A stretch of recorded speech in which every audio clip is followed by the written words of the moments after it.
도널드 트럼프 미국 대통령 당선인 측이 김정은 북한 국무위원장과 직접 대화를 추진하는 방안을 논의하고 있다고 로이터 통신이 보도했습니다.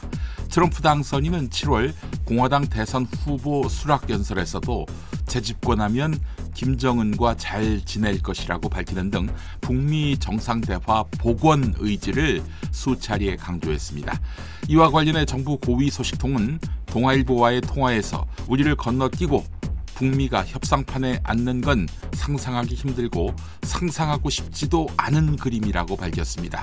이런 가운데 윤석열 대통령이 우크라이나 특사단을 만나는데 155mm 포탄과 방공 시스템 지원을 요구받을 것 같습니다. 수용하면은 트럼프가 좋아하겠습니까? 여권에서 12월 위기설이 증폭하고 있습니다.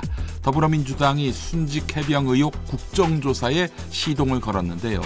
또 김건희 특검법 재표결과 상설특검 가동도 벼르고 있습니다. 게다가 검찰에 국민의힘 당사 압수수색이라는 모양 빠지는 일도 당했습니다.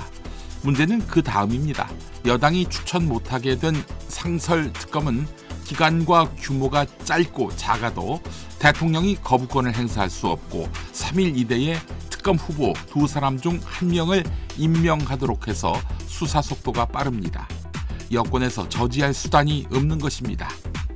여당의 무력감이 커지면 12월 김건희 특검법 재의결 때 8표 이상의 반란표를 막을 길이 없을 수도 있다, 이런 우려가 나옵니다.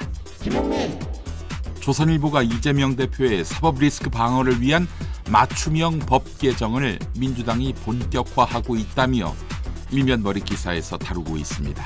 우선 한성진 판사의 유죄 판결의 근거가 된 선거법상 허위사실 공표죄 조항을 삭제하는 선거법 개정에 착수했습니다. 민주당은 개정안 부칙에 소급 적용을 않는다, 이런 취지의 내용을 넣었습니다. 이재명 대표 재판과 무관한 법이 되게 한 것입니다. 그러나 조선일보는 법조계에서 이렇게 법이 바뀌면은 소급이 되더라도 감형이 가능하다, 이런 반응이 나오고 있다고 전하고 있습니다. 민주당은 아울러 피의자가 검사 기피 신청을 하도록 하는 내용, 검찰이 수감자 소환 조사를 못하게 하는 내용의 형사소송법 개정안도 모색하고 있습니다. 민주당에게 뭐라 할 것 없습니다. 다 검찰의 업보입니다.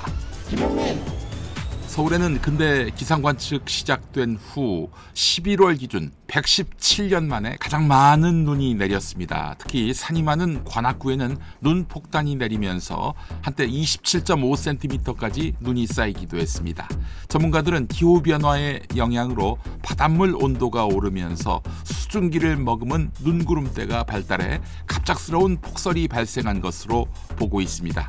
또 올겨울 이 같은 국지성 폭설이 빈번하게 발생할 수 있다며 주의를 당부했습니다. 겨울이 겨울다워졌나 보다 했더니 알고 보니 지구온난화, 기후위기에 따른 것이었습니다. 올해 3분기에 태어난 아이 수가 지난해보다 크게 늘어나는 등 9년 만에 출생아 수와 한 여성이 평생 낳을 것으로 예상되는 평균 자녀 수를 알 수 있는 합계 출산율이 모두 반등할 것이라는 기대감이 커지고 있습니다. 정부는 코로나19 대유행 이후 결혼이 늘어나고 사회인식이 변화한 점을 출생아 수 증가의 배경으로 꼽았습니다. 결혼하면 자녀를 가져야 한다라고 생각하는 비중이 늘어나고 있는 것입니다. 현재 저출생 정책들이 당장은 효과를 볼 수 있지만 단기적 효과에 그칠 가능성도 높다, 이런 지적도 있네요. 국토교통부와 일기 신도시 지자체 5곳, 분당, 일산, 평촌, 중동, 산본이 일기 신도시 재건축을 가장 먼저 추진하는 선도지구 단지들을 선정해 발표했습니다. 총 13개 구역 36,000 가구 규모입니다. 그러나 정부는 별도의 이주 대책은 내놓지 않았습니다. 부동산 업계에서는 곧 착공을 앞두고 있는 3기 신도시가 인접한 일산, 중동 등은 고양, 창릉, 부천 대장 공공주택이 이주 수요를 감당할 수 있을 것으로 보고 있습니다. 그러나 인근에 3기 신도시가 없는 분당, 평촌, 산본의 경우 답이 없다고 합니다. 하여간 뭘 해도 어설픈 윤석열 정권입니다.